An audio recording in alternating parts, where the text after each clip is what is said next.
नमस्कार साथियों, आप सबका पुनः स्वागत है एस्ट्रो ज्योतिष स्टडी में। तो ये चैनल आप लोगों को हेल्प करने के लिए बनाया गया है और आज बहुत ही अच्छा दिन है। बसंत पंचमी के इस शुभ अवसर पर हम ये क्लास रिकॉर्ड कर रहे हैं और आप लोगों को निश्चित रूप से इसमें ना सिर्फ ज्योतिष के फलित की दृष्टि से, हम ऑलरेडी फलित के लिए तो हमारा चैनल है ही श्रद्धा एस्ट्रो ज्योतिष, लेकिन जो लोग इसके गणित पार्ट को, इसके जो दर्शन वाला पार्ट है ज्योतिष में, उसको भी समझना चाहते हैं। इनफैक्ट तभी आपको ज्योतिष अच्छी तरह समझ में आ सकता है जब आप इस पार्ट को भी जाने कि वो कैसे एस्ट्रोनॉमी से एस्ट्रोलॉजी बन गया। तो जो सिलसिलेवार ढंग से हम क्लासेस यहाँ ले रहे हैं और आप लोग इस पूरे कोर्स को देखने के बाद आपका जो आत्मविश्वास है एस्ट्रोलॉजी या ज्योतिष को लेकर वो बहुत बढ़ जाएगा। तो ये पहली क्लास हम लोग शुरुआत कर रहे हैं। आपको बोर्ड पर मैं एक एक लाइन पढ़ूंगा, यहाँ एक्सप्लेन करूंगा और इसी प्रकार से यदि आशीर्वाद रहा देवताओं का तो हम आगे भी इसी प्रकार से सेशन रिकॉर्ड करेंगे। तो शुरुआत करते हैं। पहली क्लास है ज्योतिष की आज। ज्योतिष शास्त्र क्या है, किस प्रकार से इसका नाम पड़ा, इतिहास में कौन कौन से महान जो ज्योतिष के प्रवर्तक माने जाते हैं उनका नाम भी अपने को पता होना चाहिए, और शगुन शास्त्र क्या है, वो सारी बातें हम अपने इस कोर्स में कवर करेंगे। तो ज्योतिष क्या है? ज्योतिष शास्त्र का अर्थ माने वैसे तो कई अलग अलग प्रकार के अर्थ निकालते हैं कि जो हमें हमारे मार्ग में ज्योति या प्रकाश दिखाता है उसको भी ज्योतिष कहा जाता है। बाकी हम टेक्निकली देखें तो नक्षत्रादि प्रकाशी पिंडों के माध्यम से सत्य का ज्ञान तथा अज्ञान आदि की निवृत्ति। भाई हम समझ नहीं पा रहे, हमारे जीवन में कई बार कुछ ऐसी चीजें होती हैं जो हमें लगता है कि अपने आप ही कुछ अच्छी बातें, कुछ बुरी बातें घटित हो रही हैं, तो क्या उनका पूर्वानुमान कोई ऐसी पद्धति है, लगाया जा सकता है? तो ज्योतिष के जरिए हम उनका पूर्वानुमान और हम उनसे बचाव भी करने का प्रयास करते हैं। हालांकि वो बात भी सही है कि जो नियति को करना है, जो प्रारब्ध अनुसार हमारे पूर्व जन्म के कर्म अनुसार तय, वो होता ही है। लेकिन हम भगवत गीता को मानने वाले लोग हैं, हम हाथ पे हाथ रखकर बैठ नहीं सकते हैं। ठीक हो गया? और अगर हम उस बुरे को भी जो आने वाला है पहले ही अच्छे से उसके लिए रिहर्सल कर लें, समझ लें, तो वो बुरा भी समय अपने को बुरा नहीं लगेगा क्योंकि हम उसके लिए पहले ही वेल प्रिपेयर्ड हैं। ठीक हो गया? तो इस प्रकार से आगे यदि बढ़े, ज्योतिष शास्त्र का एक अन्य नाम ज्योतिष शास्त्र भी है। अलग अलग प्रकार नाम दिए जाते हैं। इसको काल शास्त्र भी कहा जाता है क्योंकि ये काल या समय के बारे में बताते हैं। ठीक हो गया? और जो जिसका अर्थ प्रकाशदायक अथवा प्रकाश से संबंधित शास्त्र होता है, अर्थात जिस शास्त्र से संसार का मर्म, जीवन मरण का रहस्य और जीवन के सुख दुख के संबंध में पूर्ण प्रकाश प्राप्त होता है, वह ज्योतिष शास्त्र है। अब यह बात अलग है कि वर्तमान में किसी व्यक्ति ने इस पर कितना अध्ययन किया है, कितना समय दिया है, लेकिन यह नहीं कह सकते कि किसी को उसका ज्ञान ही नहीं हो सकता है। ठीक हो गया? अब कोई ये समझे कि भाई मैं पूरे साल में 8-10 घंटे पढ़ लिया और मुझे ज्योतिष का पूरा ज्ञान हो जाएगा, नहीं। जीवन पूरा का पूरा समर्पित करना पड़ता है। ये अपने आप में एक बहुत बड़ी तपस्या है। ये कोई 8 या 10 घंटे का कोई कोर्स नहीं है कि किसी ने करा दिया और वो समझ जाएगा। ये तो सिर्फ आपको हेल्प करने के लिए हम लोग आपको सहयोग कर रहे हैं, लेकिन आपकी तपस्या आपको खुद ही करनी पड़ेगी। चलते फिरते उठते बैठते ही जब हम ग्रहों के साथ, हमारे आसपास की चीजों के साथ संवाद करने लग जाते हैं तो ही वो ज्योतिष या देवताओं का आशीर्वाद हमें मिलता है। ठीक हो गया? और वेदों में विहित कर्मानुष्ठान और समुचित काल जानने के लिए वेदांग के रूप में ज्योतिष शास्त्र का उपयोग होता है। माने ज्योतिष को हम वेद का हिस्सा मानते हैं। वेदांग ज्योतिष यानी वेद का चक्षु माना जाता है ज्योतिष, जिसके जरिए हम अवलोकन करते हैं, देखते हैं प्रकृति संसार को। जो वेदों में अलग अलग प्रकार के अनुष्ठान होते हैं, आपको पता है वहां वेदों में भी अलग अलग प्रकार, कोई संहिता है, कोई ब्राह्मण ग्रंथ है, तो जहां पर अलग अलग अनुष्ठान कि भाई ये कर्म कांड करना है, किस समय करना है, तो जो उसका मुहूर्त काल का विषय है, तो वो प्राचीन काल से ही मुहूर्त की गणना के लिए ज्योतिष शास्त्र का उपयोग होता आया है। ठीक हो गया। तो केवल ज्योतिष को फलित तक ही सीमित नहीं रखना है। पंचांग बनाने के लिए जो गणितीय गणनाएं हैं वो सब भी ज्योतिष के अंतर्गत ही आता है। नक्षत्र, तभी मन में प्रश्न आता है नक्षत्र क्या है। अब जैसे कई दफा हमारे कई साथी हैं वो विनोदवश या अनजान होने में भी कह देते हैं कि भाई ये प्लैनेट तो इतने हैं, प्लैनेट पहले 9 थे अभी 8 हो गए हैं, और ज्योतिष में तो अभी भी नवग्रहों पर ही विचार कर रहे हैं। ध्यान रखना है, यहां जो नवग्रह शब्द आता है ज्योतिष में वो हम प्लैनेट का सिनोनिम मानने का ऐसा दम्भ तो भरते हैं, लेकिन वो वास्तव में वो नहीं है।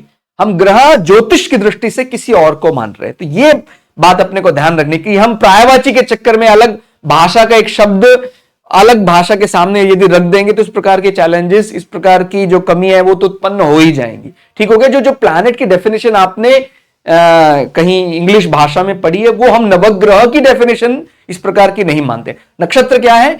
आकाशस्थ राशि मंडल, वह पिंड जो हमें अर्थ के मुकाबले चलायमान सामान्यता नहीं दिखाई देता है। ठीक हो गया। यानी कंपैरेटिवली हम उनको स्थिर मानेंगे।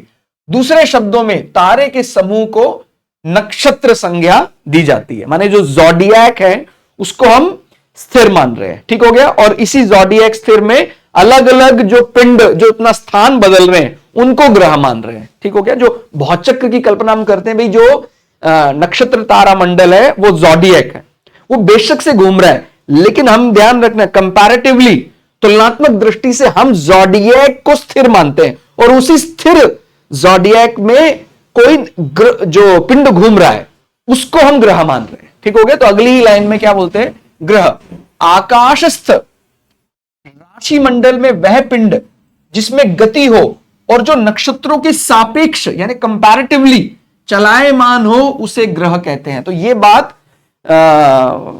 मतलब कोई सामान्य सा व्यक्ति भी जो विज्ञान थोड़ा थोड़ा भी पढ़ा है वो भी बात समझ सकता है कि क्या यहां ग्रह किसको माना जा रहा है। तो उस भौचक्र ज़ोडिएक में कई दफा इस प्रकार भी कहा जाता है कि सर अगर ज्योतिष में प्राचीन समय से इतना ज्ञान था तो अरुण वरुण या यूरेनस और नेपच्यून को क्यों नहीं शामिल किया गया।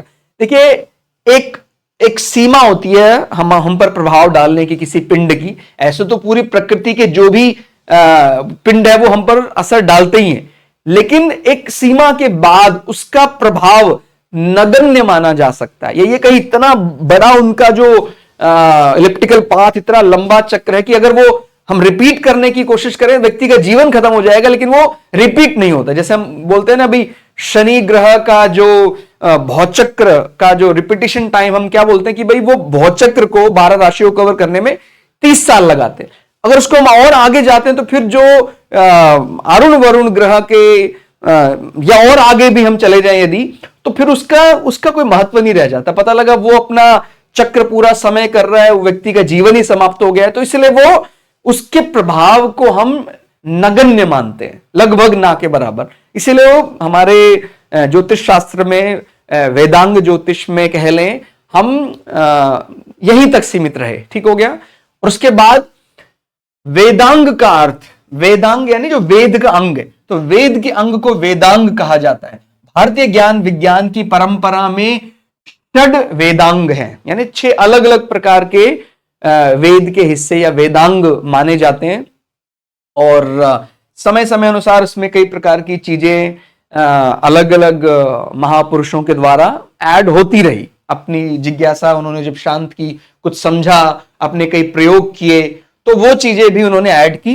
बाकी प्रारंभ में ज्योतिष शास्त्र का समग्र वर्णन वेद के अंतर्गत ही मिलता है, परंतु स्वतंत्र ग्रंथ का श्रेय वस्तुतः आचार्य लगध को जाता है। यानी कभी इस प्रकार की बात आती है कि वेदांग ज्योतिष में जो स्वतंत्र ग्रंथ सबसे पहले आया वो आचार्य लगध ने स्वतंत्र ग्रंथ लिखा, रचना कर ज्योतिष शास्त्र को स्वतंत्र रूप में प्रतिपादित किया। तो ये आचार्य लगध के जरिए अपने को ये बात ध्यान रखनी है। और भी बहुत आगे हम ऐसे तो जो भी हम मानते हैं, हम ऋषि पराशर है या ऋषि वेदव्यास को भी भूतकाल भविष्य का वो जानते थे, लेकिन हम अलग प्रकार से ऐसा मानते हैं कि भाई वो एक अलग माना जाए तो वो आचार्य लगद को जाना जाता है इस चीज के लिए। और सूर्य पितामह व्यास, जैसे मैंने बताया वेद व्यास को भी भविष्य का भूतकाल का, जिन्हें महाभारत का रचयिता भी माना जाता है, 18 पुराण वेद व्यास द्वारा रचे गए, और वेदों को 4 में विभाजित करना वो वेद व्यास द्वारा किया गया। और वशिष्ठ, अपतरी, पराशर, कश्यप, नारद, गर्ग, मरीचि, मनु, अंगिरा, लोमश, पौलिश, च्यवन, यवन, भृगु तथा शौनक, ये अष्टादश आचार्य ज्योतिष शास्त्र के प्रवर्तक माने जाते हैं। माने ये 18 मुख्य रूप से, आप जब भी कभी पढ़ें, आपके मन में ऐसा कुछ है, कौन से ऋषियों के बारे में और पढ़ने से अपने को ज्योतिष का कोई ऐसा मन में प्रश्न आ रहा है, तो जैसे गर्ग संहिता आपने सुना होगा, और इसी प्रकार से ऋषि वशिष्ठ ने भी अपना राम लक्ष्मण के समय रामायण में कुछ ऐसा वर्णन, ज्योतिषीय गणनाओं का वर्णन ऐसा मिलता है। तो वो राम लक्ष्मण जी को जब गुरुकुल में पढ़े, वो तो ऋषि वशिष्ठ ने भी उनको ये बात बताई। और जैसे मैंने बताया कि ऋषि वेदव्यास भी भूतकाल भविष्यकाल के बारे में बहुत अच्छी गणना करना जानते थे। तो ये सभी को हम ज्योतिष शास्त्र बहुत बढ़िया नाम मानते हैं। ऋषि च्यवन का भी बहुत बढ़िया नाम, क्योंकि ज्योतिष में जो आगे जब हम इसको हम रेमेडी या उपचार की बात करते हैं, तो ऋषि च्यवन से संबंधित कई प्रकार के, ना सिर्फ नक्षत्रादि संबंधी प्रयोग और हमारे जो खान पान संबंधी प्रयोग हैं, उनमें भी ऋषि च्यवन का बहुत नाम आता है। आपने ये जाना होगा कि इनकी अवस्था माने जर अवस्था हो गई थी, आयु में जो वृद्धावस्था का काफी ज्यादा प्रभाव दिखने लगा, तो फिर च्यवन ऋषि ने च्यवनप्राश बनाया था, और उनको देवताओं के वैद्य द्वारा यानी अश्विनी कुमारों द्वारा वरदान प्राप्त था, जिन्हें हम अश्विनी नक्षत्र के साथ भी जोड़कर देखते हैं। तो उसी के जरिए फिर इन्होंने अपने शरीर को पुनः युवा कर लिया। तो इन्हें भी ज्योतिष का प्रवर्तक माना जाता है, ऋषि च्यवन को। और इसी प्रकार से भृगु संहिता के बारे में आपने सुना ही होगा, और ऋषि शौनक, उनके बारे में भी आपने जरूर कहीं ना कहीं पढ़ा होगा। और वैदिक संपत्ति नामक ग्रंथ में पंडित रघुनंदन शर्मा ने ऋग्वेद का रचना काल 22,000 ईसा पूर्व माना है। हालांकि अलग अलग प्रकार वो चलता रहता, हमें प्रमाण मिला, लेकिन जो सबसे पुराना प्रमाण हम रघुनंदन शर्मा जी का मानते हैं, उनका मानना साफ है कि भाई आपको यदि प्रमाण प्राप्त हुआ है, इसका यह अर्थ नहीं कि उससे पहले प्रमाण था ही नहीं, क्योंकि हम तो ये मानते हैं कि भाई जो भी हमारे जीवन जब चल रहा है, चक्र चल रहा है, वो बिना वैदिक रीति के संभव ही नहीं है। वेद मंत्रों का उच्चारण यदि रामायण काल में भी मिल रहा है, और वेद मंत्रों का उच्चारण ही हमें महाभारत काल में भी मिल रहा है, तो ये संभव नहीं है कि माने रामायण काल में वेदों की रचना नहीं हुई है, या उससे पहले हमने जो भी अलग अलग समय की बात की, वहां सभी पर वैदिक मंत्रों का जिक्र मिलता ही है। ठीक हो गया। हमें साक्ष्य मिलने का अर्थ होता है कि वो साक्ष्य अभी हमें उपलब्ध हो पाए हैं। भाई अब जैसे हम कई बार कह देते जो हड़प्पा कालीन सभ्यता के साथ जोड़ा जाता है, लेकिन वो जो सबसे रिसेंट अवशेष है वो अपने को वहां मिला। बट इसका यह अर्थ नहीं है कि इससे पहले कहीं कोई जगह रही नहीं होगी, वो हमारे सामने अभी आ नहीं पाई, या वो नष्ट हो गया, उसका जो एविडेंस था वो किसी कारण से हमें मिल नहीं पाया। तो केवल ये एक दृष्टि लेकर चलना कि क्योंकि मुझे एविडेंस मिल गया है अभी उसका जो भौगोलिक कोई ऐसा उसकी, तो ही वो 5,000 6,000 साल पहले माना जा सकता है। जैसे हम सिंधु माने जो हड़प्पा कालीन सभ्यता को 3,500 ईसा पूर्व यानी लगभग आज से 5,500 साल पुराना मानते हैं। लेकिन यदि हम हमारे और ग्रंथों की बात करें, हम सतयुग में भी या ध्रुव की बात करें, और इस प्रकार, तो उस समय भी वैदिक मंत्रों का जिक्र तो आता ही है। ठीक हो गया। तो बिना वैदिक माने वेद के बिना वैदिक मंत्र बोले जा रहे हैं तो संभव नहीं दिखाई देता। इस बात सारी चीजों को अगर जब आकलन करेंगे तो जो पंडित रघुनंदन शर्मा जी ने ऋग्वेद का रचना काल 22,000 ईसा पूर्व माना, माने अभी यदि हम बात कर रहे हैं 2024 चल रहा है, तो 22,000 प्लस 2,000 24,000 साल पुरानी बात। और वो भी माने इनके समय, मतलब ये इसमें भी बात समझ ध्यान रखनी है। वैसे यदि हम बात करते हैं, हम तो जब से सृष्टि उत्पन्न हुई है तभी से ज्ञान उत्पन्न हो गया था, लेकिन हम ये जरूर मानते हैं कि भाई ये वेदों का काल कोई 2000 साल या 4000 साल पुराना सीमित मानकर वो तो खुद ही हम खुद ही उलझ जाएंगे उसमें। ठीक हो गया, यानी हमारे जीवन के बिना हमारा जीवन है वेद नहीं, ऐसा संभव नहीं हो सकता है। ठीक हो गया, तो सबसे प्राचीन जो माना जा सकता है, पंडित रघुनंदन शर्मा जी ने वो जो वेदों का काल माना है वो 22,000 ईसा पूर्व माना। इसी प्रकार ज्योतिष शास्त्र का कालखंड भी इसी के समान माना जा सकता है। माने हम ये भी कह सकते हैं कि ज्योतिष जो भारतीय ज्योतिष इस्तेमाल हो रहा है वो भी लगभग 22,000 ईसा पूर्व, या इसमें 2000 साल और जोड़ दें क्योंकि ईसा पूर्व यानी वो बीसी की बात कर रहा है, बिफोर क्राइस्ट की बात कर रहा है। ठीक हो गया। आचार्यों ने ज्योतिष शास्त्र के मुख्यतः 3 ही स्कंद स्वीकृत किए, हालांकि और भी अलग अलग कई दफा 5 स्कंद भी कई जगह बताए गए हैं, लेकिन फिर इनके फर्दर कैटेगरी में ही इनको शामिल कर लिया जाता है। जैसे शगुन शास्त्र को कहीं ने अलग भी मान लिया है, लेकिन वो मुख्य रूप से इसी के अंतर्गत आ जाता है। फिर तो मुख्य रूप से ज्योतिष को ये 3 स्कंदों में फिर बांट दिया गया, सिद्धांत, संहिता और होरा। ठीक हो गया। तो सिद्धांत में क्या बात चलती है, जिस स्कंद में सभी प्रकार की गणितीय प्रक्रिया से 7 उपपत्तियों का समावेश है वह सिद्धांत ज्योतिष है। माने मुख्य रूप से जो गणित संबंधी विषय है वो सिद्धांत ज्योतिष में आता है। ग्रह, नक्षत्र एवं तारों की स्थिति आदि के निरूपण में गणित शास्त्र के मूल सिद्धांतों का उद्भव एवं विकास हुआ। तो जो इस प्रकार की बात कह देता है बिना ज्योतिष को पढ़े कि भाई ये तो मनगढ़ंत है, इसका मतलब उसका जियोमेट्री बहुत वीक है, वो मैथ्स का बहुत ही खराब स्टूडेंट रहा होगा जिस प्रकार से ज्योतिष को मनगढ़ंत इस प्रकार मानता है। क्योंकि हम ज्योतिष में केवल फलित पर विचार नहीं कर रहे, इनफैक्ट इसका सिद्धांत पार्ट बहुत बड़ा है। फलित पार्ट तो आपको कम ही मिलेगा, बाकी जो इसका सिद्धांत पार्ट जहां गणित है और ज्यामिति है, रेखा गणित है, ये सारी चीजें तो इसमें बहुत विस्तार से समझाई गई हैं कि कैसे एक ज़ोडिएक को हम 360 डिग्री का ले रहे हैं और उसको डिग्री पता नहीं है, उसको रेडियन एंगल पता नहीं है और वो बात कर रहा है बस ये तो मनगढ़ंत है। भाई उसको पहले पूछो कि भाई आपका गणित कितना अच्छा रहा है, फिर आगे आप कुछ विचार करें। ठीक हो गया। तो हम ज्योतिष को केवल फलित तक सीमित नहीं मान रहे हैं, और उसमें भी वो कई दफा केवल वेस्टर्न एस्ट्रोलॉजी तक ही उतने पढ़ा है, उसने कहीं सुना है कहीं, माने जिसने जिंदगी लगा दी पूरे ज्योतिष में, उसको तो हम मान सकते हैं कि हाँ काफी माने सिद्धांत पता होंगे। लेकिन कोई 1 या 2 घंटे के अपने इंटरनेट पर पढ़ के वो कंक्लूजन निकालने लग जाए कि भाई ज्योतिष में मुझे नहीं लगता है कुछ ऐसा है जो तकनीकी रूप से कुछ ठोस दिखाई देता है, इसका मतलब उसका गणित खराब है। सीधी बात है, वो बचपन में बहुत ही कमजोर स्टूडेंट रहा है, अभी भी उसको गणित समझ में नहीं आता है। क्योंकि सारी बातें, एंगल की बात करें और ये तो आप प्रिसाइज कर सकते हैं बहुत ही अच्छे ढंग से। सूर्य उदय हो रहा है वो देखकर हम कौन से भाव में जा रहा है, ये बहुत ही प्रिसाइज है, बहुत ही ज्यादा प्रिसाइज है। सूर्य और चंद्रमा का जो गैप है वो हम पूर्णिमा और अमावस्या के लिए इस्तेमाल कर रहे हैं। ठीक हो गया। तो उस पर कई दफा मतलब उस पर तरस आता है कि भाई कोई व्यक्ति ज्योतिष को ये कह देता है कि बिना उसमें कोई तकनीक का इस्तेमाल नहीं हुआ है, तो वो जो व्यक्ति ऐसा कह रहा है वास्तव में उसका गणित बहुत ही खराब है।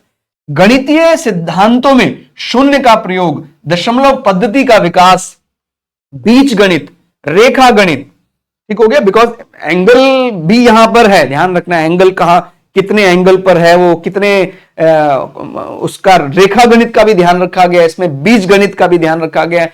सारी बातें तो के मूल सिद्धांतों के जरिए यानी त्रिकोणमिति आदि का उद्भव सिद्धांत स्कंद में ही वर्णित एवं विकसित हुआ। ठीक हो गया। तो जो आज मॉडर्न मैथमेटिक्स में भी बहुत अच्छे से पढ़ा जाता है, बहुत समझा जाता है, बहुत जगह उसका इस्तेमाल किया जाता है। सिविल इंजीनियरिंग में इसका बहुत आपने इस्तेमाल देखा होगा, चाहे रेखा गणित की बात करें और त्रिकोणमिति की बात करें तो उसका बहुत इस्तेमाल होता है सिविल इंजीनियरिंग में भी। तो वो सब सिद्धांत ज्योतिष का हिस्सा हम मानते हैं। फिर हम आगे अगर सिद्धांत ज्योतिष के बाद संहिता की बात करें तो ज्योतिष शास्त्र के जिस स्कंद में सभी का सम्यक प्रकार से हित प्रतिपादित किया हो वह संहिता है। सभी में केवल मनुष्यों का समावेश है, यानी सभी पर क्या प्रभाव पड़ सकता है उसमें मनुष्य ही शामिल नहीं है इसमें, और पशु पक्षी कीट सभी प्रकार से। क्षेत्र, प्रदेश, राष्ट्र, माने हम राष्ट्र का भी मेदिनी ज्योतिष में किसी कंट्री का भी एनालिसिस करते हैं, तो वो सारी चीजें, पशु पक्षी, ये सब चीजें भी इसमें शामिल होती हैं। और तो और मृदा, जमीन के लक्षण और ये सब चीजें भी देखी जाती है। जल संबंधी विषय, जल इस जमीन में होगा, वहां नहीं होगा, कौन से लक्षण देखकर यह अंदाजा लगाया जा सकता है। ठीक हो गया।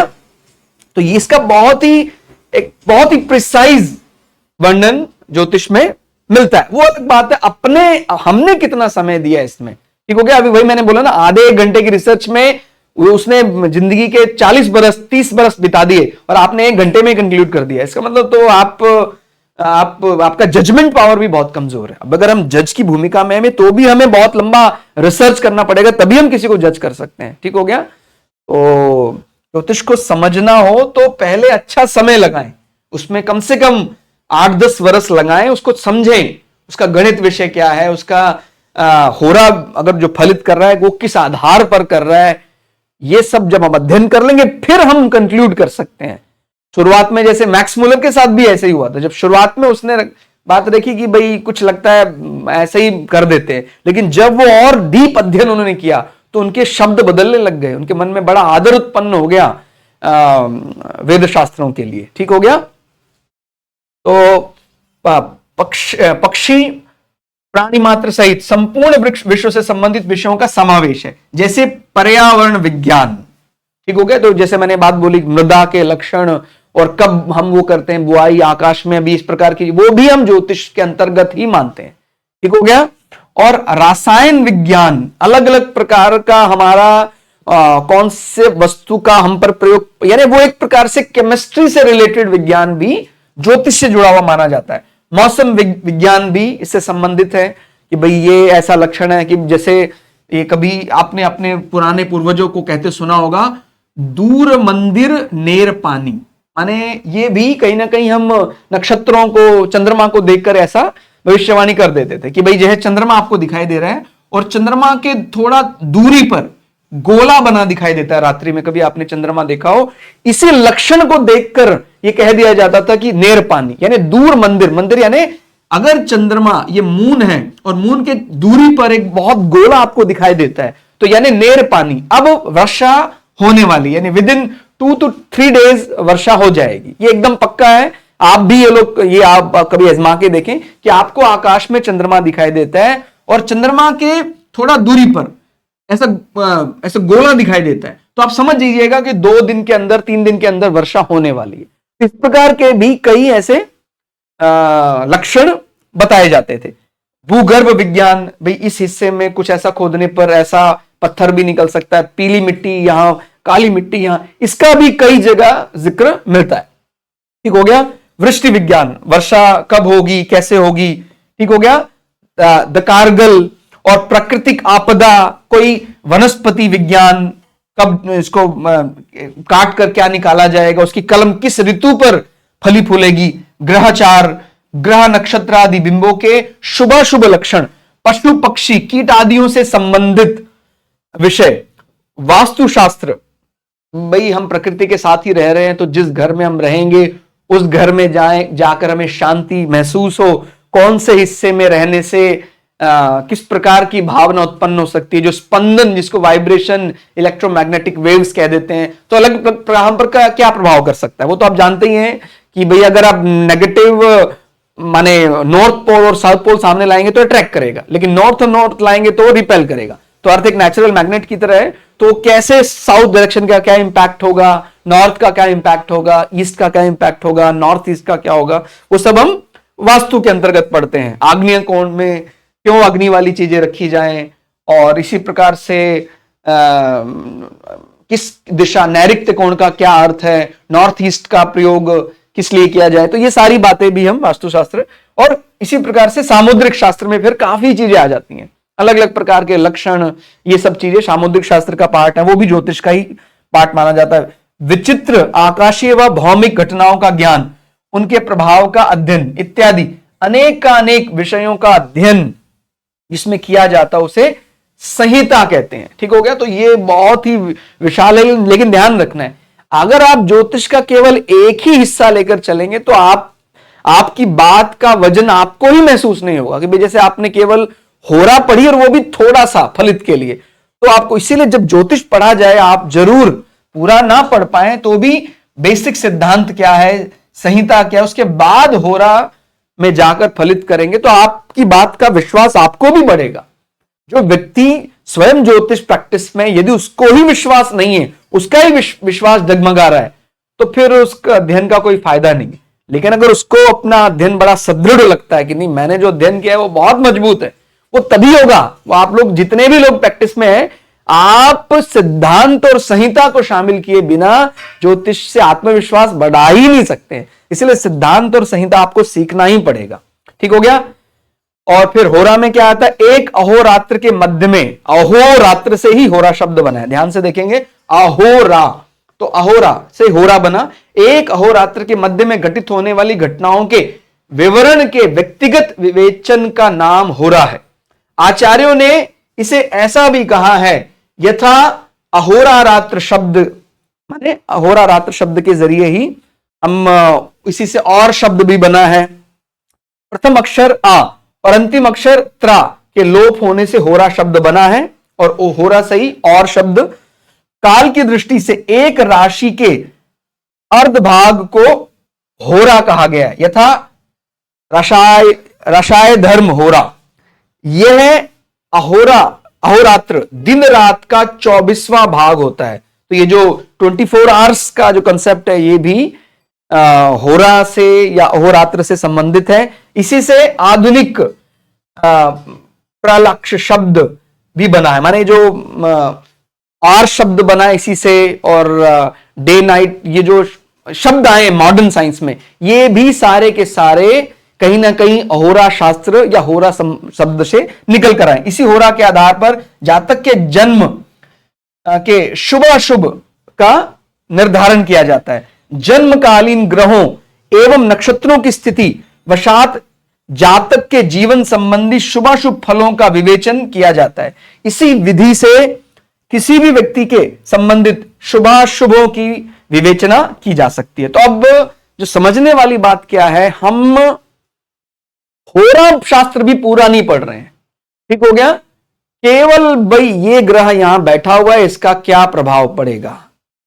अगर हमें ये पता ही नहीं है कि सूर्य तीसरे भाव में, इसका ये आ कैसे गया तीसरे भाव में, इसका क्या गणित समझ में आता है, हर 2 घंटे के बाद कैसे वो राशि बदल रहा है, तो फिर हमको खुद ही मतलब हम खुद ही अपने आप को ठगा सा महसूस करेंगे कि यार ये तो कोई भी बना सकता है। लेकिन जब हम उसका डीप नॉलेज अपने को हो जाएगा कि नहीं वो कितना गैप है दोनों के बीच में, यहां तक कि जब हम और बढ़िया से अध्ययन करना शुरू कर देंगे तो फिर हम ये भी बता सकते हैं कि आज बृहस्पति कहां है, आज बिना पंचांग देखे आज बृहस्पति कहां है, आज शनि का भी। तो केवल महीनों के हिसाब से लोगों को ज्यादातर सूर्य और लग्न बता देते हैं कि भाई जैसे हमें पता है कि भाई सूर्य इन दिनों पर इस राशि में होगा और इतना दोपहर का समय चल रहा है तो अभी ये लग्न उदित लग्न ये होगा, इतना तो बिना पेपर पेन के लोग बता ही देते हैं। लेकिन अगर हम बहुत अच्छे से इसका अध्ययन करने लग जाएं कि ग्रह की गति कितना वर्ष वो ले रहा है, कितने समय बीच में वो वक्री काल भी उसका देखा जाता है, तो फिर हम जो दूसरे ग्रह हैं बृहस्पति शनि,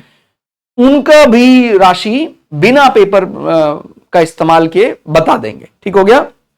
ऐसे हमारे पूर्वज करते ही थे, लेकिन अभी हमने क्योंकि अध्ययन में समय ही नहीं दिया है, अभी जैसे मैंने बोला ना वो पूरा 8-10 घंटे में पढ़ा, उसने कहा कि हाँ मैं पारंगत हो गया, ऐसे पारंगत नहीं होया जाता है, लंबा समय लगता है। और जब हम इसमें बढ़िया पूरा समय देंगे तभी हम इसमें आगे एक्सपर्ट हो पाएंगे। फिर आगे बढ़ते हैं इसमें। अब त्रिस्कंद ज्योतिष में प्रश्न और शगुन को मिलाकर कुल 5, जैसे मैंने पहले भी बताया था कि कई ऐसा भी मानते हैं कि भाई 3 स्कंदों के अलावा 2 स्कंद और भी माने जाते हैं। कौन से ऐसे 2 स्कंद? प्रश्न और शगुन शास्त्र, कि भाई इस प्रकार की घटनाएं आसपास घट रही हैं, ये बोलते हैं ना शगुन अपशगुन, इस प्रकार की जो बातें चलती हैं उसको कई ज्योतिषविद अलग मानते हैं, लेकिन हम उन 2 को भी इन 3 में ही मिला लेते हैं। ठीक हो गया। तो कुछ इस कारण से ज्योतिष को पंच संगात्मक ज्योतिष भी कहा गया है। ठीक हो गया। तो वो क्या क्या है प्रश्न शास्त्र में? जब किसी का जन्म पत्रिका नहीं होती है। प्रश्न शास्त्र में क्या होता है, अगर किसी का हमारे पास जन्म पत्रिका नहीं है तो फिर उसका समय अनुसार लक्षण अनुसार देखकर चार्ट बनाया जाता है। पत्रिका नहीं होती तो उसके प्रश्नों का उत्तर किस प्रकार दिया जाए अथवा तुरंत घटी किसी घटना के संदर्भ में ज्ञान कैसे प्राप्त किया जाए। अभी कोई घटना घटी है, आप कोई प्रश्न लेकर आए हैं तो वो फिर प्रश्न शास्त्र में जाना जाता है। इस हेतु तत्काल ग्रहों की स्थिति को देखकर फल कथन किया जाता है। माने जब कोई व्यक्ति हमारे पास आया है कि सर हमारे फलाना फलाना घर में ये घटना घट गई, ये मेरा, तो फिर उस समय जब प्रश्न उसने किया है उस समय देखेगा और फिर उस समय की उदित लग्न अनुसार कुंडली बनाएंगे, सारे ग्रहों को बिठाएंगे और फिर हम देखेंगे क्या भाव संबंधी प्रश्न है कि भाई ग्रह भाव संबंधी प्रश्न है या नौकर संबंधी प्रश्न है या कुछ ऐसा आय संबंधी प्रश्न आ गया है। तो ऐसा हम प्रश्न कुंडली के अनुसार प्रश्न बनाते हैं। और आप जानते हैं कि 12 अलग अलग भाव के यदि हम प्रायवाची जानते हैं, सिनोनिम्स जानते हैं, तो प्रश्न हमें उसी भाव से मिल जाएगा, उसका उत्तर भी उसी भाव से मिल जाएगा। इसमें व्यक्ति का फल कथन भी किया जा सकता है। माने जैसे हम प्रश्न कुंडली, माने जैसे हमारा लग्न कुंडली बनती है वैसे प्रश्न कुंडली से भी यदि किसी जातक का हमें कुछ ज्ञान नहीं है तो हम प्रश्न कुंडली बनाते हैं। और ऐसा पद्धति कई क्षेत्रों में तो बहुत ही ज्यादा पॉपुलर है तथा बताने के वाला शास्त्र है, तुरंत समाधान कर दिया जाता है। यह तत्काल फल बतलाने वाला शास्त्र है। यदि प्रश्न के समय तत्काल कुंडली बनाना संभव ना हो, इसमें प्रश्नकर्ता के उच्चारित अक्षरों पर भी फल का प्रतिपादन किया जाता है। इस शास्त्र में 3 सिद्धांत प्रचलित है, यानी और भी कई इसमें तरीके अलग अलग कि इस प्रकार से बोला है उसने क्या। तो प्रश्नाक्षर सिद्धांत, प्रश्न लग्न सिद्धांत, स्वर विज्ञान सिद्धांत, ठीक हो गया। वैसे इन तीनों में ज्यादा पॉपुलर है प्रश्न लग्न सिद्धांत, बाकी ये 2 का भी इस्तेमाल बिल्कुल किया जाता है। आधुनिक काल में केरल प्रश्न शास्त्र नामक आपने ग्रंथ के बारे में जरूर कहीं ना कहीं सुना होगा, नहीं तो आप पढ़िएगा। वो मालाबार इलाके में उस साइड बहुत प्रचलित हुआ, ठीक हो गया। आज भी उसका प्रचलन ज्यादा मालाबार यानी आधुनिक जो केरल है और जो कर्नाटका वाला हिस्सा है, तमिलनाडु वाला हिस्सा है, काफी प्रचलन वहां केरल प्रश्न शास्त्र का हुआ। आज भी दक्षिण भारत यानी भारत का जो दक्षिणी हिस्सा है वहां पर इसका बहुत अच्छा अष्टमंगल पद्धति, माने उनमें भी फिर अष्टमंगल पद्धति सर्वप्रमुख मानी जाती है। वराहमिहिर के पुत्र पृथुयश के समय से प्रश्न लग्न वाले सिद्धांतों का प्रचार भारत में तीव्र गति से हुआ। तो वराहमिहिर को आप जानते हैं, जो जिनका नाम ही ज्योतिष के कारण फेमस हुआ। यानी वराह का मतलब होता है जो जिनके आगे 2 मतलब सींग की तरह दिखाई देते हैं। वराह भगवान का आपने देखा होगा कि वो उनके दांत जैसे जंगली शूकर का रूप होता है। और उन्होंने कोई ऐसी भविष्यवाणी की थी वराहमिहिर ने जहां एक शूकर के जरिए किसी के मृत्यु की घटना के बारे में बताया गया था। तो राजा ने पूरा जोर लगा लिया कि कोई आसपास इनके वराह या जंगली शूकर ना आए और इस डेट पर इनका कोई ऐसा अगर कोई हार्स या कुछ कमी करने वाला है तो उनको बचा लिया जाए। लेकिन जिस दिन के लिए वराहमिहिर ने कहा था उसी दिन एक वराह का कोई ऐसा मूर्ति थी, कुछ ऐसा चित्र था वराह का, वो उस राजकुमार पर गिर गया और राजकुमार का वहीं प्राण उनके अंत हो गए। तो वो भविष्यवाणी के कारण ही इनका नाम बड़ा प्रसिद्ध हो गया और उनको वराहमिहिर कहा जाने लगा, ठीक हो गया। तो वराहमिहिर के माने इनका नाम ही अपने आप में एक ज्योतिष का बहुत बड़ा उदाहरण माना जाता है। पृथुयश ने संक्षेप में सार स्वरूप 56 श्लोकों वाले ग्रंथ षड्पंचशिका की रचना की, जिसमें अनेक स्वतंत्र रचनाएं भी इस विषय में लिखी गई। माने देखिए, जब ये आप पढ़ लेंगे इस प्रकार से लेसन रूप में पढ़ लेंगे तो फिर जो अलग अलग बीच बीच में शब्द आते हैं कि भाई ये 56 ग्रंथ वाला कौन सा शास्त्र किसने रचा, तो फिर आप सब अलाइन कर लेंगे, हाँ ये मैंने सुना हुआ है, ये मैं जानता हूं, ये वराहमिहिर के पुत्र थे। तो फिर देखिएगा आपका आत्मविश्वास कितना बढ़ जाएगा। और कोई वैसे ही कोई बात बोलकर चला गया, हमें उसके सिर पैर का पता ही नहीं है, तो फिर हमारी जो ज्योतिष है, हमने जो 10-12 श्लोक का अर्थ जान लिया है केवल कुंडली के इस भाव में ग्रह का क्या फलित होता है, वो बार बार फिर डावाडोल होने लग जाता है। इसीलिए मैं आपसे यही प्रार्थना करूंगा कि ज्योतिष सच में यदि मर्म जानना चाहते हैं तो संहिता पर भी आपको पूरा समय लगाना पड़ेगा, होरा भी पूरा आपको समझना पड़ेगा। ठीक हो गया। चार्य, चेष्टा, हाव भाव आदि के द्वारा मनोगत भावों का वैज्ञानिक दृष्टि से विश्लेषण करना भी इस शास्त्र के अंतर्गत समाहित किया गया। शगुन शास्त्र, ठीक हो गया। जब कोई व्यक्ति किसी भी प्रकार का प्रश्न करता है तो उसी क्षण प्रकृति में कुछ निमित्त प्रकट होते हैं। बोलते हैं निमित्त मात्र, भाई हम कुछ ऐसा ध्यान कर रहे थे तभी बच्चे की आवाज आ गई, कुछ अच्छा लक्षण, कोई गौ दिखाई दे गई, तो ये निमित्त बोलते हैं इसको, कि भाई हम बाहर निकले और कोई व्यक्ति 2 बाल्टियों में भरा पानी लेकर निकल रहा है, तो ये सब चीजें शगुन शास्त्र में मानी जाती हैं। जैसे पशु पक्षियों की आवाजें, कुछ पक्षियों का बोलना बहुत बढ़िया माना जाता है। धनेश आपने देखा होगा, धनेश पक्षी का घर पर आना, उसके दर्शन, यात्रा निकल रहे हैं उस समय बहुत बढ़िया माना जाता है। कुछ पक्षियों का दर्शन उस समय थोड़ा अच्छा माना नहीं जाता है। ठीक हो गया। तो वो सब चीजें भी हम ज्योतिष के अंतर्गत पढ़ते हैं। किसी मनुष्य का आगमन, किसी वाद्य यंत्र की आवाज, भाई किस प्रकार का वाद्य यंत्र बजा, सितार की ध्वनि आई या कोई टूटने की ध्वनि आई, उन निमित्तों को देखकर व्यक्ति के प्रश्न का उत्तर दिया जाता था। इस कारण इसका अन्य नाम निमित्त शास्त्र भी, माने निमित्त शास्त्र शगुन शास्त्र का ही दूसरा नाम माना जाता है। और पूर्वाद्ध काल तक इसके पृथक स्थान मैंने इसको कोई अलग, शुरुआत में कोई ऐसा अलग स्थान प्राप्त नहीं किया था, किंतु संहिता के अंतर्गत ही इसका विषय आता था। संहिता में इसको, जैसे हमने बताया कि ज्योतिष के 3 ही हिस्से माने जाते हैं। अब कई ज्योतिष 5 मानते हैं, तो वो जो 3 मानते हैं वो संहिता के अंतर्गत ही शगुन शास्त्र को मानते हैं। कालांतर में इस शास्त्र की परिभाषा और भी अधिक विकसित हुई और इसके विषय सीमा में प्रत्येक कार्य के पूर्व में होने वाले शुभाशुभ ज्ञान प्राप्त करना भी आ गया।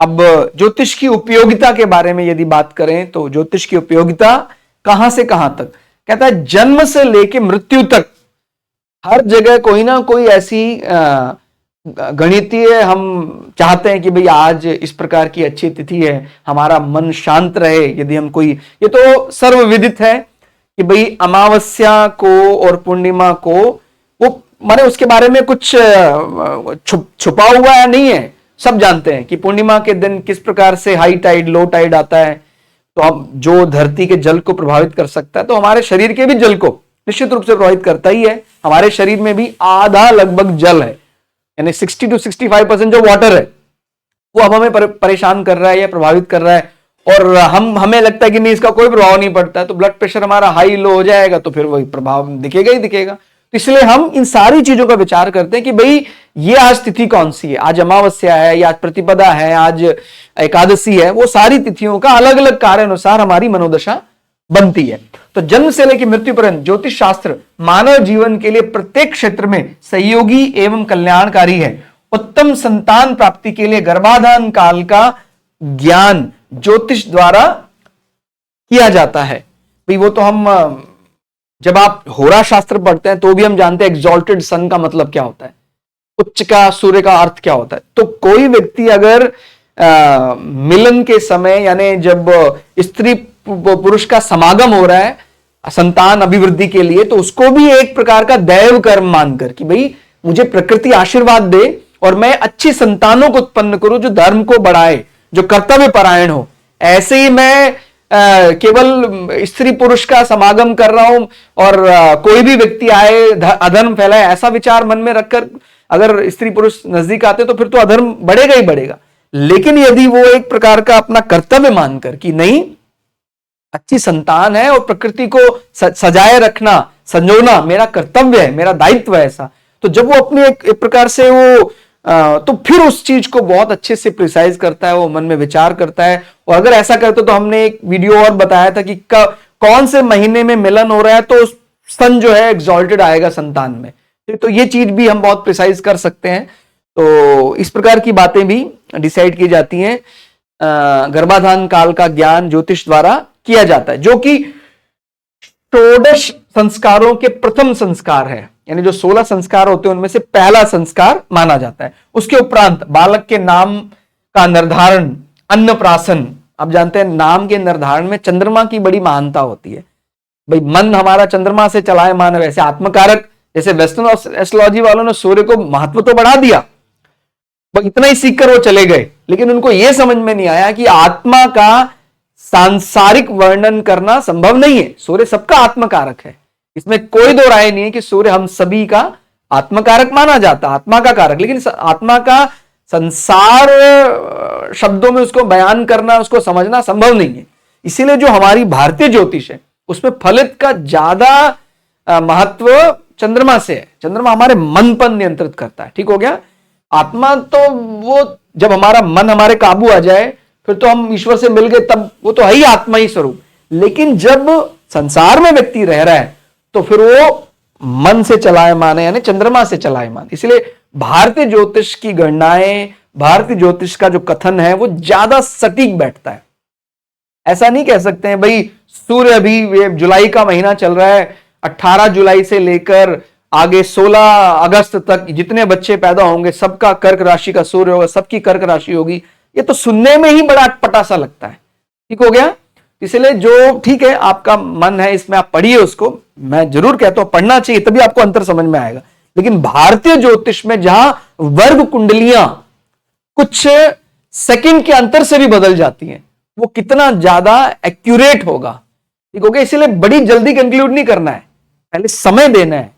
आपने अगर उसमें 5-6 साल बिता दिए कम से कम, तब तो आप उसको सही या गलत का निर्धारण करने के काबिल होंगे ना। अभी आपने 2-3 घंटे पढ़ लिया आपने और बस डिक्लेयर कर दिया, इसका मतलब मैंने बोला ना स्टार्टिंग में ही कि गणित कमजोर है शायद उसका, इसीलिए वो तुरंत पढ़ना नहीं चाहता है गणित के बारे में।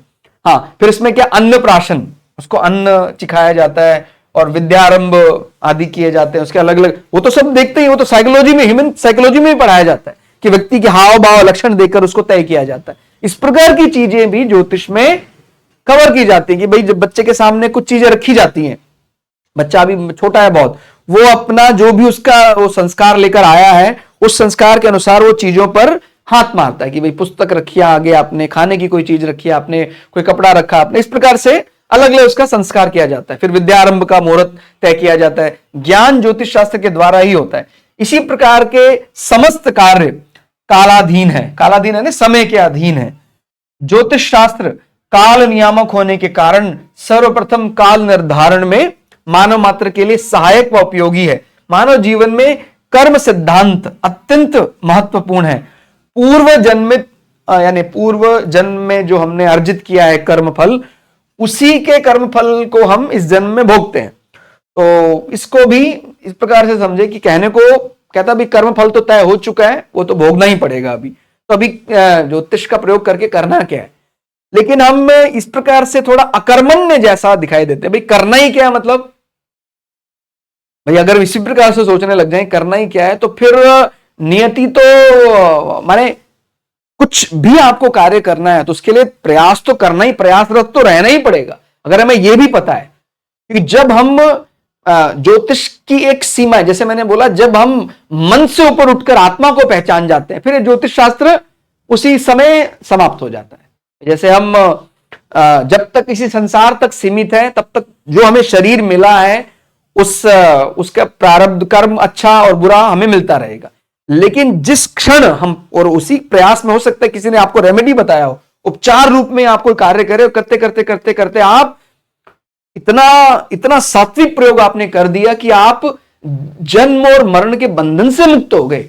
आपके जीवन में अकाल मृत्यु का दोष ऐसा दिखाई दे रहा था, लेकिन आपने कोई इतना सार्थक कर्म कर दिया जिस कारण से आप जन्म जन्मांतर का जो आपका इस प्रकार का जो पेंडिंग कर्म था वो समाप्त हो गया। अब आपको पुण्य नहीं मिलने वाला, लेकिन आपको पाप भी सब समाप्त हो गया।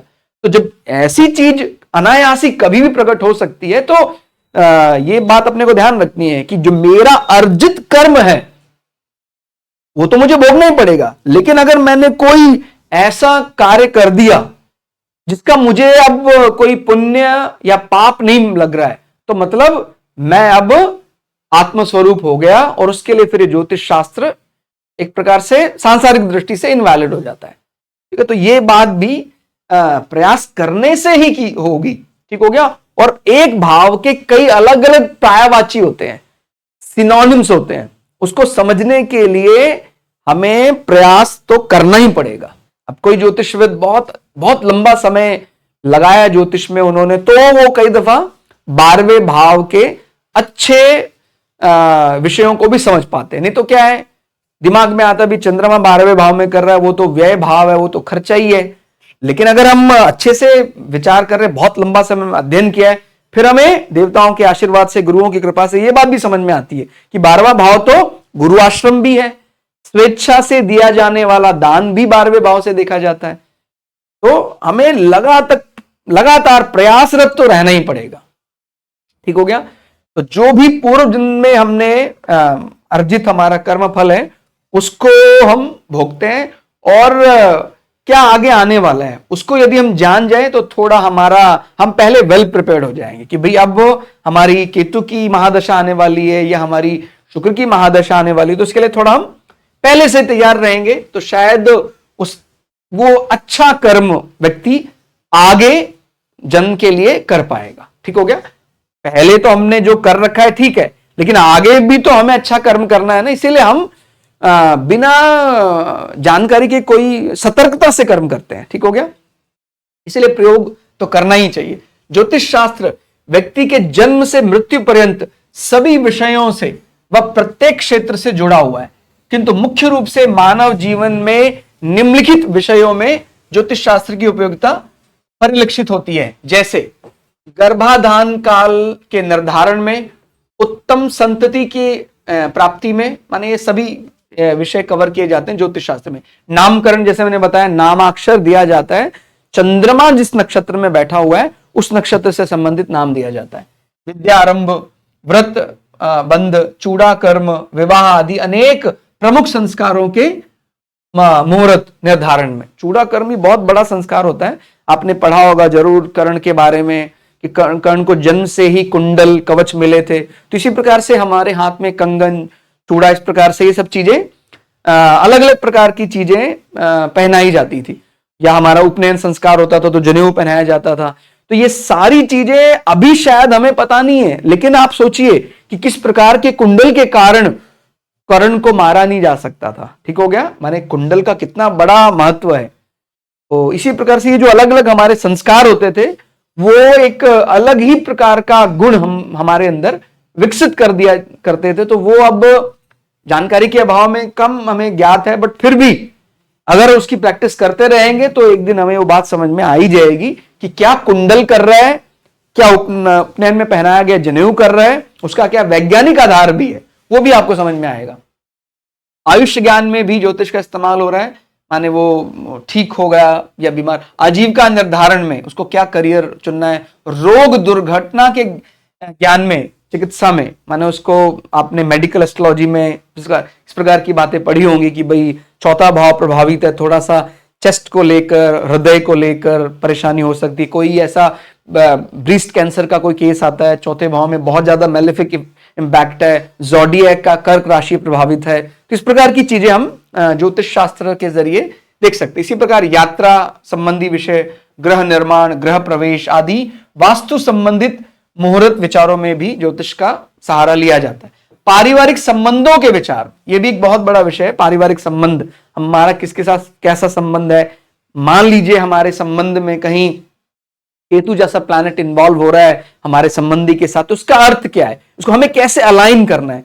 इस सामान्यतः पति पत्नी में तो बहुत ज्यादा प्रेम रहना चाहिए, लेकिन कई दफा ऐसा भी हो जाता है कि कोई भाव बल से बहुत बली है और केतु स्वग्रही जैसा होकर बैठा हुआ है, तो आपको एक डिटैचमेंट जैसा, एक वैराग्य जैसा पार्टनर के जरिए ही प्रदान हो जाएगा। ठीक हो गया। तो ये कुछ विषय भी अपने को ध्यान रख सकते हैं कि कई दफा हमारे वैराग्य का कारण, या हमें जो, मान लीजिए ज्योतिष भी एक प्रकार का वैराग्य उत्पन्न कर रहा है, तो हम पति पत्नी दोनों ही लोग अगर ज्योतिष पढ़ रहे हैं, कुछ ऐसा, माने मैं एक उदाहरण देकर बता रहा हूं कि भाई मान लीजिए 7th हाउस में केतु बैठा है स्व राशि होकर, और फिर वो पार्टनर के साथ ज्योतिष पढ़ते हैं, उनका अध्ययन करते हैं, तो वो पार्टनर के साथ पढ़ते पढ़ते उनके मन में बहुत शुद्ध ज्ञान उत्पन्न हो गया, वैराग्य उत्पन्न हो गया। अब वो दोनों अभी भी दो शरीर एक प्राण की तरह रहते हैं, लेकिन उनका संबंध केवल शारीरिक संबंध तक सीमित अब नहीं रहा। ठीक हो गया, वो बहुत ऊपर जा चुके, आध्यात्म तक चले गए। तो इस पार्ट को भी केतु से रिलेट करके देखना है। मौसम, पर्यावरण, कृषि, प्राकृतिक आपदा, किसी राष्ट्र या प्रदेश की राजनीतिक चीजों को भी इससे देखा जाता है। आर्थिक, सामरिक स्थिति का ज्ञान, वृष्टि, शगुन माने बरसात ज्यादा होगी, कम होगी, नहीं होगी, क्या लक्षण दिखाई दे रहे हैं। काल गणना व पंचांग निर्माण में, ठीक हो गया। तो जो मॉडर्न पंचांग बनाया जा रहा है उसमें भी आपको पता है ज्योतिष का जो अति प्राचीन समय से ज्योतिष ज्ञान है वही आज भी इस्तेमाल किया जाता है, ठीक हो गया। चाहे हम बात करें कोई देश से स्वीकृत जो पंचांग है वो भी कहीं ना कहीं अति प्राचीन समय से चला आ रहा जो ज्योतिष गणित है उसी पर आधारित है, ठीक हो गया। हमारे जितने भी मॉडर्न टाइम पर भी, आधुनिक समय पर भी जो हमारे फेस्टिवल हैं वो भी ज्योतिष पर ही आधारित है। यानी बिना ज्योतिष के हम, अब कोई वेस्ट का कोई व्यक्ति है, पश्चिम में पढ़ा कोई व्यक्ति है, वो समझ ही नहीं पाता है कि भाई कभी 4 नवंबर की दीपावली हो जाती है, कभी 11 नवंबर की दीपावली हो जाती है। उसको इसके लिए हिंदू कैलेंडर पढ़ना पड़ेगा कि वो किस पर बेस्ड है, क्या उसमें बात बताई गई है, वैदिक समय पर कैसे गणना होती थी और सूर्य चंद्रमा को मिलाकर ये ग्रिगोरियन कैलेंडर में अंतर क्या है, वो सारी बातें। माने ऐसा नहीं कि अगर हम वो वैदिक ज्योतिष पढ़ेगा तो केवल वैदिक बातें उसको पढ़ाई जाएंगी, उसको ग्रिगोरियन कैलेंडर का अंतर भी तब समझ में आ जाएगा। माने जो मॉडर्न कैलेंडर चल रहा है वो कैसे, किस तिथि के अनुसार कब वो मैच कर जाता है, वो अंतर भी उसको समझ में आएगा। इसके अतिरिक्त ज्योतिष एक सार्वभौमिक विज्ञान है जो मानव जीवन के प्रत्येक क्षेत्र से प्रत्यक्ष जुड़ा हुआ है, ठीक हो गया। विश्व के विभिन्न भागों में विभिन्न सभ्यताओं की ब्रह्मांड के प्रति रुचि हुई, उसी रहस्यों को जानने के लिए प्रयास किए गए। काल गणना के लिए भी मिस्र, माने अलग अलग, ऐसा भी नहीं, कई लोग कहते हैं ज्योतिष तो भाई केवल भारत वालों ने ही बनाया, ऐसा नहीं है। ज्योतिष आप अरब के देशों में जाएं, चाहे आप मिस्र, मेसोपोटामिया सभ्यता में देखें, वहां भी ज्योतिष है बहुत, और ऐसा नहीं छोटा मोटा नहीं, बहुत बहुत बड़ा ग्रंथ माना जाता है। तो मिस्र, मेसोपोटामिया, माया सभ्यता आदि विश्व की समस्त सभ्यताओं ने, माया सभ्यता माने जो एक प्रकार से जो आज का वर्तमान का जो मैक्सिको है वहां ये सब माया कैलेंडर वगैरह आज भी प्रचलित है। आपने सुना होगा, ये कई दफा आया था, ये माया कैलेंडर में ये डेट लास्ट है, उसको अलग प्रकार से कई लोगों ने डिकोड किया, वो डिकोड कर नहीं पाए क्योंकि उनको इतना बढ़िया उन्होंने या तो समय नहीं दिया, क्योंकि आजकल व्यक्ति समय ही नहीं देता है, समय देता है कम और आकांक्षा बनाए बैठा है ज्यादा कि मैं 1 घंटे में सारा पढ़ लूंगा। अब जिसने 100 साल में इतना वो प्रिसाइज अध्ययन किया है, आप वो 1-2 घंटे में ही समझना चाहते हैं, इसलिए आपको भी थोड़ा समय तो लगाना ही पड़ेगा। तो ये माया कैलेंडर ये सब भी अलग अलग क्षेत्रों में विकसित हुआ। आकाशीय स्थिति, उसमें भी विशेष रूप से सूर्य व चंद्रमा की स्थिति का प्रयोग किया जाता है। जैसे मैंने बताया सूर्य और चंद्रमा का आज भी कई भारत में बहुत अच्छे ऐसे ज्योतिष वेद हैं जो अंतर देखकर बता देते हैं आज क्या तिथि होगी, आज अभी जैसे अभी बताया अभी इतना बजे आप सूर्य, अभी ये उदित लग्न होगा, ये सब चीजें। वर्ष में सटीक दिनों की संख्या, एक वर्ष में 12 मास का होना, माने ये सब बातें ज्योतिष में पहले से बताई गई हैं कि भाई इतने दिन। वो आपने महाभारत में बात सुनी होगी, तब एक चैलेंज आ गया था कि आपने कौन सा कैलेंडर फॉलो किया है। जब अज्ञातवास था पांडवों का तो ये एक बहुत बड़ा इशू बन गया था, और वो 2 अलग अलग कैलेंडर के कारण, मतलब वो कह रहे थे कि हमारे इतने, ये आपको पता है जो कई कैलेंडर चंद्रमा पर आधारित हैं उसमें 360 से कुछ कम दिन भी आ जाते हैं, और कोई अगर अलग प्रकार के कैलेंडर को फॉलो कर रहा है उसमें 365 या 360 दिन भी आ रहे हैं। तो इस प्रकार के अंतर के कारण ही एक द्वंद्व पैदा हो जाता। तो अलग अलग कैलेंडर के कारण ही होने वाले डिस्प्यूट की बात महाभारत काल में भी आती है कि वो कोई कह रहा था कि नहीं इनके तो हो गए, अज्ञातवास का 1 वर्ष पूरा हो गया, क्योंकि किसी कैलेंडर में 1 वर्ष 360 दिन का माना जा रहा है, और अगर किसी कैलेंडर में वो 365 या 366 दिन का माना जा रहा है तो उसमें वो नहीं हो रहा है। तो वो इस प्रकार से ये बात समझ में आती। सप्ताह में 7 दिन का होना, सप्ताह के दिनों के क्रम, तो ये इस प्रकार से आप जानते हैं ये दिन भी बहुत ज्यादा प्रिसाइज है, यानी रविवार वाले दिन जो पहली होरा होगी वो रवि यानी सूर्य की होरा होगी, इसलिए वो रविवार पड़ गया। सोमवार में जो पहली होरा होगी दिन की 24 होरा होती हैं, तो जो पहली होरा होगी वो चंद्रमा की होरा होगी। इसी प्रकार से शनिवार को जो पहली होरा होगी वो शनि की होरा होगी। एक दिन रात में 24 होरा का होना, वृत्त में 360 अंश होना, ये बात तो आप जानते हैं। आज भी कोई छोटा बच्चा भी ये बात जानता है, यानी कोई 5th-6th क्लास का बच्चा भी ये बात को जानता है जब एंगल बनाता है कि भाई एंगल में ये 90 डिग्री का एंगल है। टोटल ये जो हम एंगल मानते हैं वो कितना मानते हैं, 360 डिग्री का मानते हैं। तो ज़ोडिएक भौचक्र को भी 360 डिवाइडेड बाय 12 अलग अलग राशियों में जब बांटा गया तो फिर वो एक राशि को 30 डिग्री मिल गया। 12×3=36, मतलब ये जो एंगल वाली बात है, कितने मतलब आपको तो इसमें बड़ा विश्वास होना चाहिए, आप अभिमान, स्वाभिमान होना चाहिए आप इस चीज का कि हमारे ज्योतिष में जो बात बताई गई, जो एंगल रेडियन वो आज पढ़ रहे हैं उस चीज को, वो कितने सालों से बात चली आ रही। 12 राशियां, बात कैसे कितना बढ़िया ढंग से बताया गया। एक राशि कितने डिग्री की, 30 डिग्री की, ठीक हो गया। तो 12 गुणा 30 करेंगे आप तो आपको 360 डिग्री मिल जाएगा।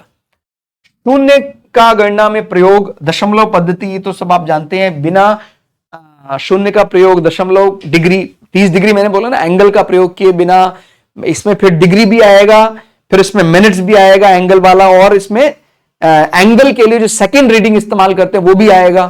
तो सोचो आपके पूर्वजों ने कितनी ज्यादा अच्छी गणित का इस्तेमाल किया था, और आप इसको केवल फलित के 2-4 वाक्यों को समझकर इसको छोड़ देते हैं। इसको समझना है, पहले गणित को ही समझना है, तब आपको प्राउड फील होगा कि कितना बढ़िया ये मैथमेटिक्स है, पूरा का पूरा गणित है ये। ज्योतिष के सिद्धांतों को का सदृढ़ आधार अभौतिक एवं आध्यात्मिक है। इसे केवल भौतिक वाले खगोलीय विज्ञान के आधार पर नहीं समझा जा सकता। मतलब हम केवल पिंड को पिंड की दृष्टि से, भौतिक दृष्टि से समझते रहेंगे तो गड़बड़ हो जाएगा।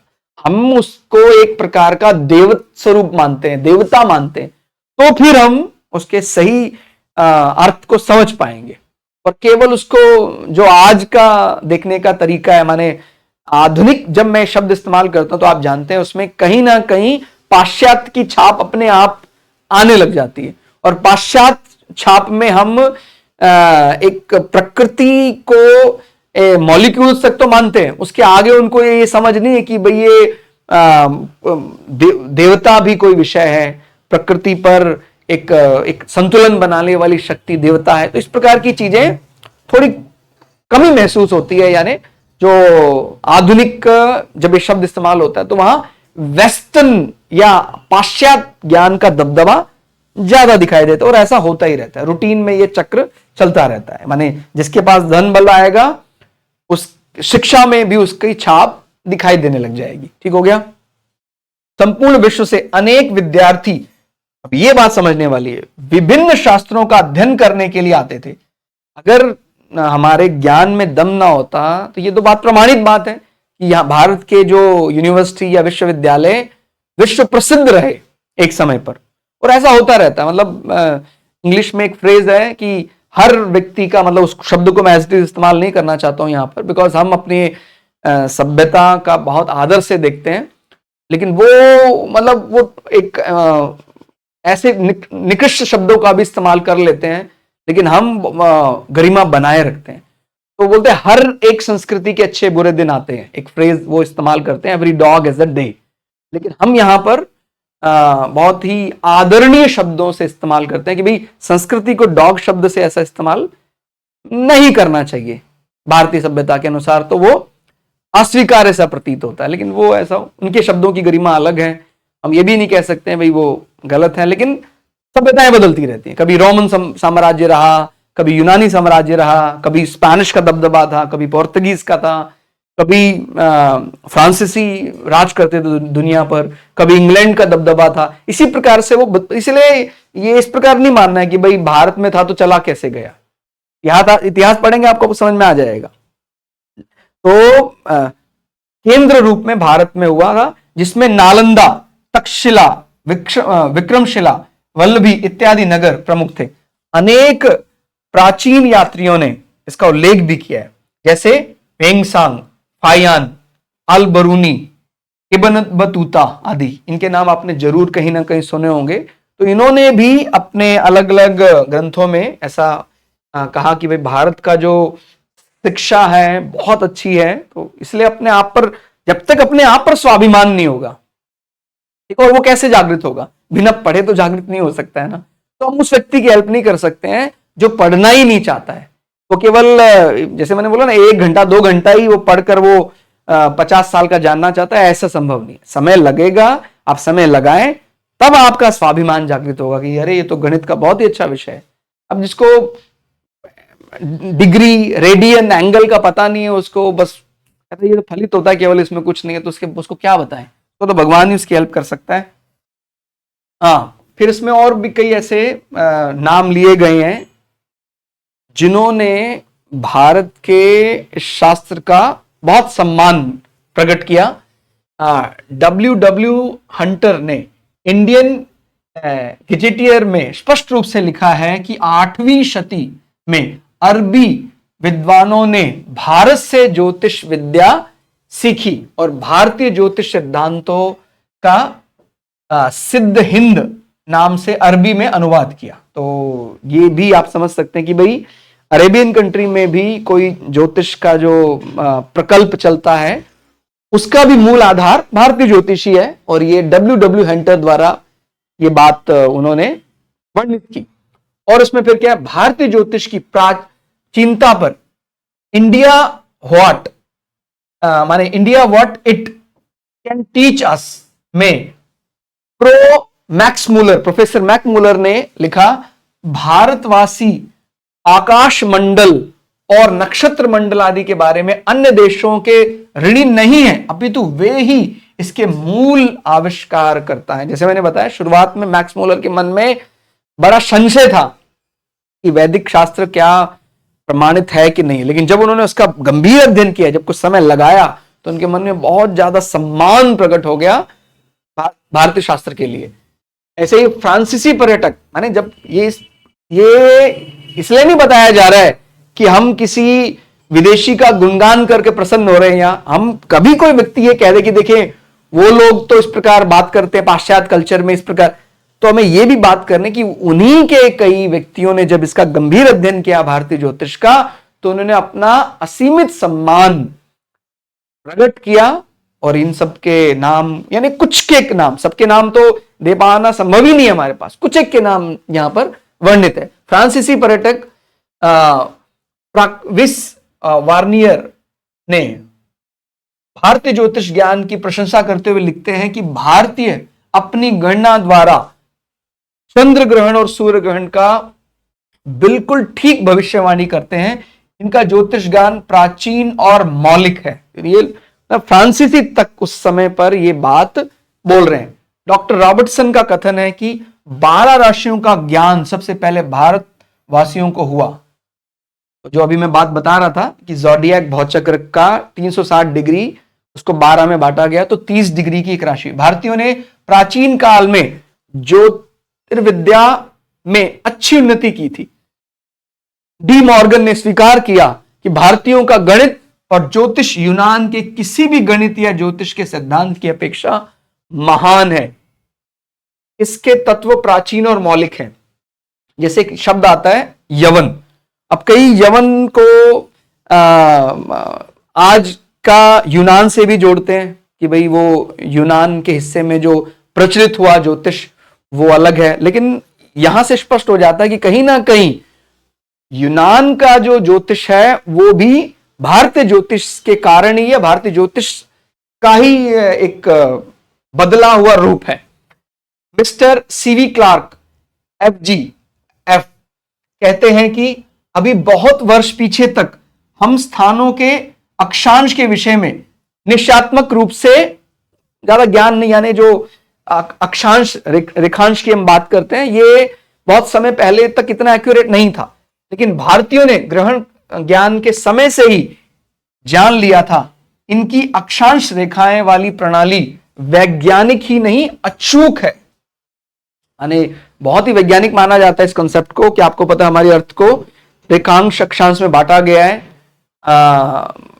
उसका जो लाइन आपने देखे होंगे देशांतर रेखाएं हैं और अक्षांश है, उन रेखाओं के बारे में बहुत ही अच्छा कि इस एरिया में ये ग्रहण आएगा इस प्रकार से। तो ये बात मिस्टर सीवी क्लार्क ने बताई कि भाई इनको बहुत ज्ञान था, प्राचीन समय से ज्ञान था भारतीयों को। प्राचीन युग के प्रत्येक व्यक्ति को ग्रह नक्षत्रों का इतना ज्ञान था जिससे वह केवल आकाश को देखकर ही समय और दिशा को ज्ञात कर लेता था। मतलब अभी तो बहुत छोटी छोटी बच्चों से पूछे भाई ये पूर्व दिशा है तो आप बता देंगे दक्षिण दिशा कहां है, वो नहीं बता पाएंगे। जबकि ये उनके सिलेबस में ये पार्ट है उनका सिलेबस का, यदि सूर्य पूर्व दिशा पूर्वामुखी होकर खड़े हो जाते हैं तो दा से दाया, दा से दक्षिण। तो जब हम पूर्वामुखी होकर खड़े हैं तो हमारा दाहिना हाथ, हमारा राइट हैंड टुवर्ड्स साउथ होगा। इसी प्रकार की कई ऐसी, ये तो मतलब आज भी मॉडर्न में भी सिखाते हैं, इसी प्रकार की कई ऐसी बातें बताई जाती थी जहां सन पड़ रहा है, हमने कोई डंडी लगा दी, हमने जमीन में गाड़ दी, उसके एंगल को देखकर और एंगल में कितना बदलाव आया कुछ समय के बाद वो देखकर बता देते थे कि अभी कितना समय हुआ होगा। तो अपने इस प्रकार से ही जयपुर में प्रसिद्ध जो निर्माण हुआ था, जो इस प्रकार के गणनाओं को देखने के लिए हुआ था, वो जयपुर में हो या दिल्ली में भी निर्माण कराया गया था, वो सारी बातें बताती कि भारतीयों का जो ज्योतिषीय ज्ञान था, जंतर मंतर आपने सुना होगा कि वहां पर इस प्रकार की कलाकृतियां बनी हुई हैं जहां समय का अध्ययन किया जाता, तो वो सब कहीं और से नहीं आया, वो भारतीयों का ही ज्ञान था। और आर्यभट्ट के बारे में भला कौन नहीं जानता है। इनका जन्म 476 ईस्वी सन में हुआ था तथा अवसान 550 ईस्वी सन में हुआ। ऐसा माना जाता है ये इस काल के महान ज्योतिषविद गणितज्ञ थे। आर्यभट्टियम इनका प्रसिद्ध ग्रंथ है जिसमें इनके सभी सिद्धांत निहित है। और इसी प्रकार से यह हम काल भी जान सकते हैं कि वराहमिहिर, इनका जन्म 489 ईस्वी में माना जाता है।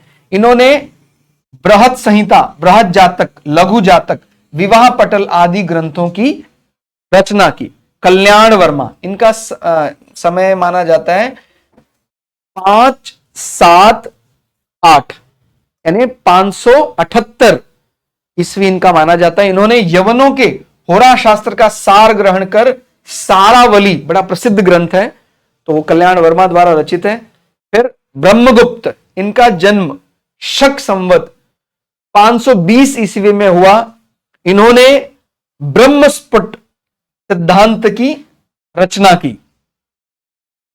महावीराचार्य, ये जैन धर्मावलंबी थे और गणित के उद्भट विद्वान, माने बहुत विद्वान, प्रकांड विद्वान थे। इनका समय ईस्वी सन 850 माना जाता है। गणित सार इनका प्रसिद्ध ग्रंथ है। इनके अतिरिक्त मुंजाल, श्रीपति, श्रीधर, ये भी जरूर आपने कहीं ना कहीं नाम इनके पढ़े होंगे। भट्टोपल आदि महान ज्योतिर्विद हुए जिन्होंने अपने ज्ञान से ज्योतिष शास्त्र को समृद्ध किया। तो इस प्रकार की हम ऐसी जानकारियां जो केवल फलित ही नहीं, आपका विश्वास भी बढ़ाए। तो फलित में तो कुछ पंक्तियां हैं, केवल उसका अर्थ अपने को मिल गया, उसके लिए ऑलरेडी हमारा चैनल श्रद्धा एस्ट्रो ज्योतिष चल ही रहा है। लेकिन यहां पर हमने जो विषय रखा है आपके सामने, या हम उसका क्या सिद्धांत क्या हो सकता है उसका, और ऐसे कौन से विषय हैं जिसके कारण कोई व्यक्ति फलित कर रहा है। ठीक हो गया भाई, वो फलित ऐसे तो नहीं वो फलित कर रहा है, पहले उसका कहीं गणना हुई होगी, उसका गणित बनाया गया होगा। इसी प्रकार के और भी इंटरेस्टिंग वीडियो हम आप लोगों को आगे शेयर करते रहेंगे। पहला वीडियो था, तो जो भी एस्ट्रोलॉजी को सीरियसली लर्न करना चाह रहे हैं हमारे साथ जुड़ा रहे।